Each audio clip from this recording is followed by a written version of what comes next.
everyone! So today I wanted to make another video in my series Too Poor for Couture because I love sharing new ways to kind of DIY designer stuff with you guys or how to get designer goods at a cheaper price.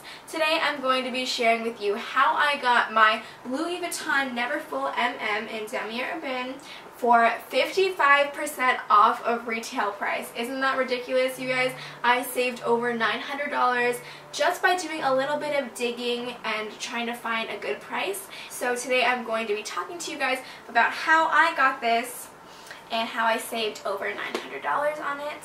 So basically what I did was I got this purse secondhand, and that doesn't mean that it was dirty or it was, you know, like overused and just abused. This is in 90% condition according to the place that sold it to me, and this is 100% authentic. It came with a dust bag and a receipt, so I know that the authenticity is there.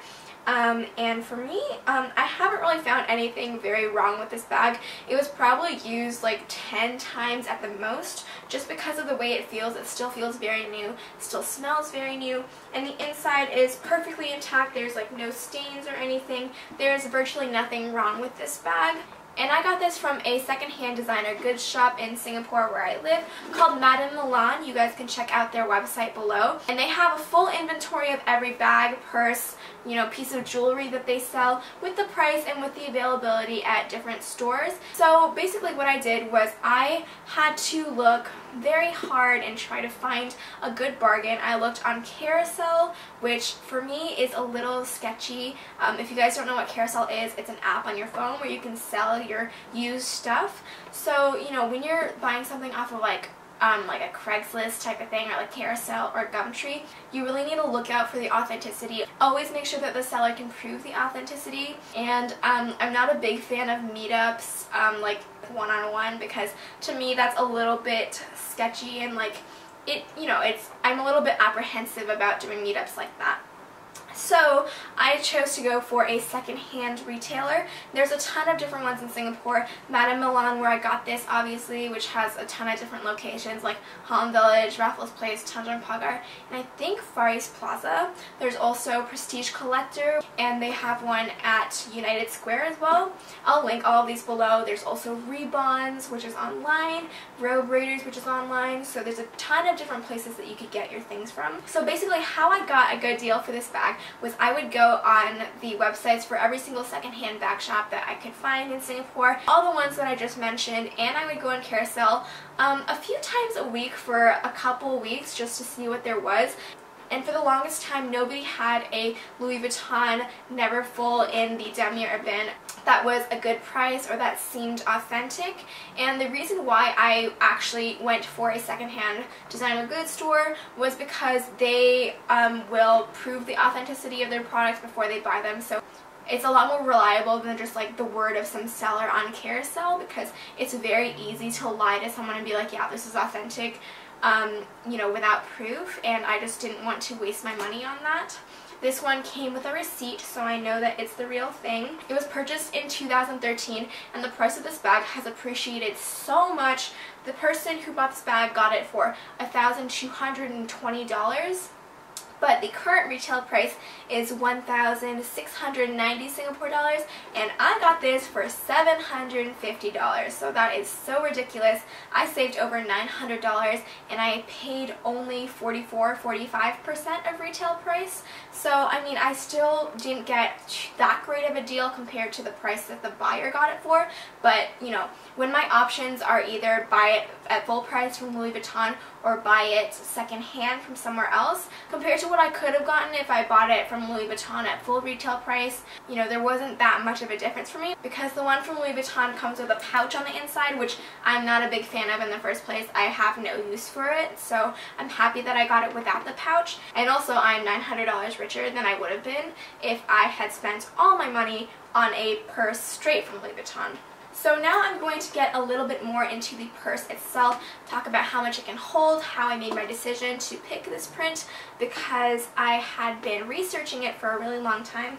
I'll also show you guys the dust bag if you want to see it. It's just a very classic Louis Vuitton dust bag like this. But I'm going to talk a little bit more now about the condition of this bag and how I decided to get it.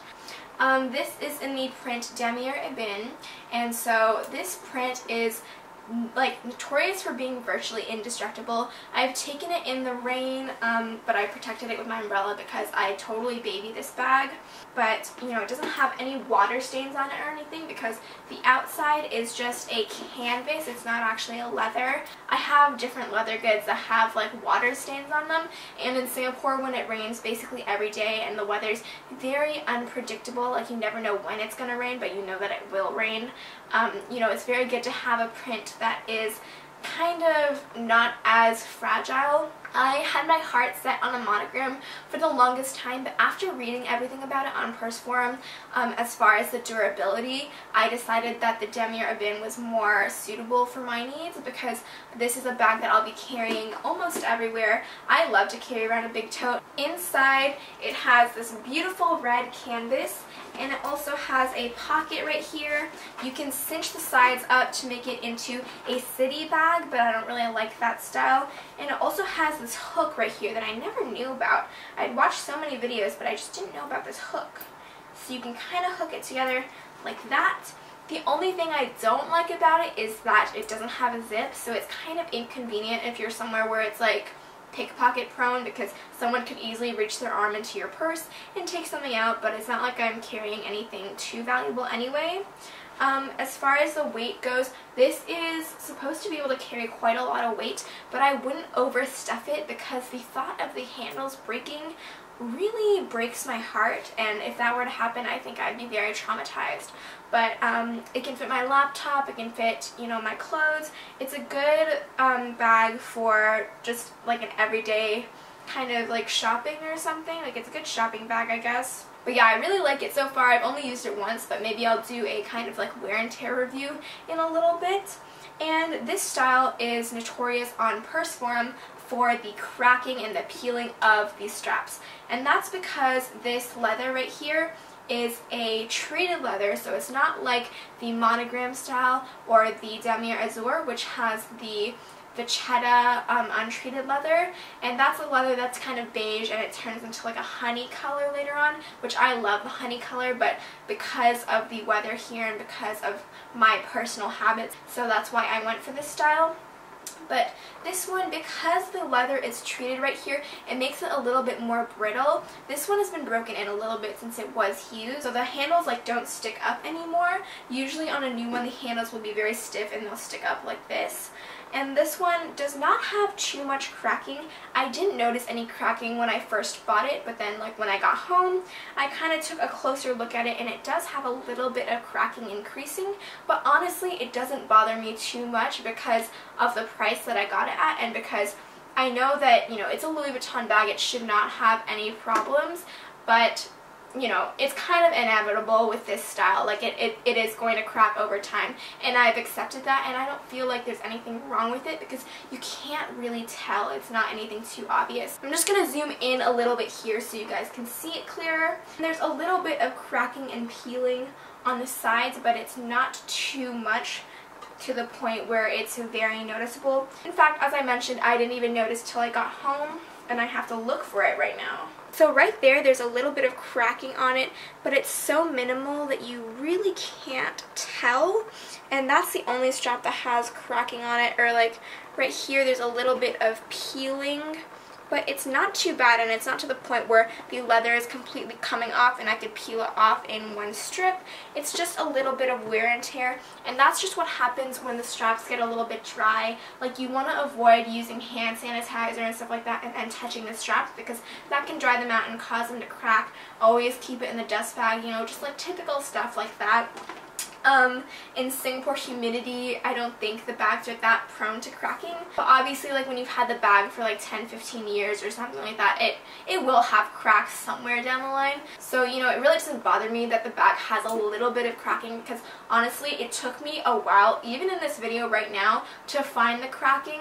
So, you know, it's so little that you don't even notice. These straps on the side are perfectly fine. So I would say that, you know, it's still very safe to have a Damier Ebene print. You don't really have to worry about the cracking at all. It does happen, and I wish that mine didn't have it, but it's so little that I don't even notice and no one else will even notice. And I doubt that the situation will ever get to the point where the leather is completely peeling off and I could pick at it, because right now it's just kind of wrinkly. So yeah, that's basically it for this episode of Too Poor for Couture. I hope you guys were kind of inspired by this video and this helped you out a little bit. I'm not trying to brag at all. I'm just very excited about my purchase. I bought this 100% with my own money. I'm sure there will be some people who do not agree with my purchase and whatnot, but I just wanted to share my success story with you guys about how I searched for a bargain and got it for 55% off of retail price, because I think that getting something at a bargain is actually a very good decision, especially if you're young.